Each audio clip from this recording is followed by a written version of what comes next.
We keep the draft conversation going as we are now joined by PFF's lead draft analyst and co-host of The Tailgate, Mike Renner. And Mike, let's start with the Jets, who pick at 4 and 10. Wide receiver, clearly a need. Is it the priority at 4? And which wideout would you recommend to Joe Douglas?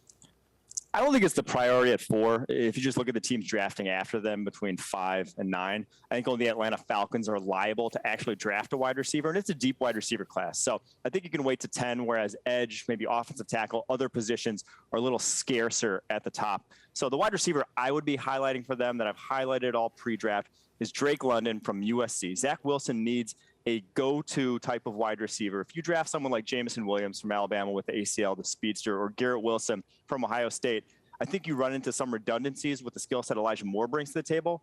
Whereas Drake London, he has an alpha number 1 type of wide receiver that can take a 10 target per game sort of average on the year that they just don't have in that offense right now. Kayvon Thibodeaux has become one of the most polarizing players in this year's draft class. How tempting will it be for Joe Schoen to grab Thibodeaux if he's still on the board at 5?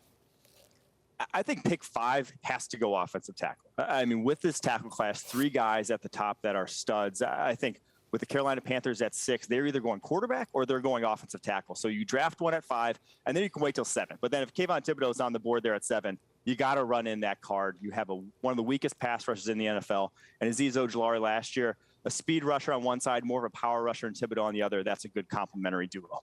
All right, you got the interlocking ND on the wall over your left shoulder, so this one's in your wheelhouse because it wasn't that long ago that mock drafts had Kylie Hamilton going to either the Jets or the Giants, but now most of them have him completely out of the top 10. You're a domer, I'm a domer. What game did we miss in the last 3 years that showed he was shaky in coverage?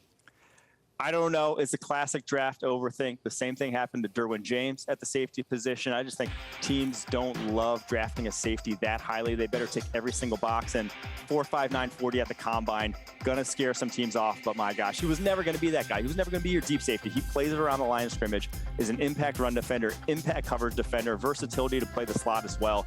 If you're pass on this guy in the top 10, my opinion, you're overthinking it. We're in total agreement. All right, PFF launched a special 4-episode podcast series with the projected number 1 overall pick, Aiden Hutchinson, titled Hutch. Be sure to check it wherever you listen to your podcast. Mike Renner, thanks for joining us here on Geico Sports Night. For sure. Thanks for having me on. Have a good one.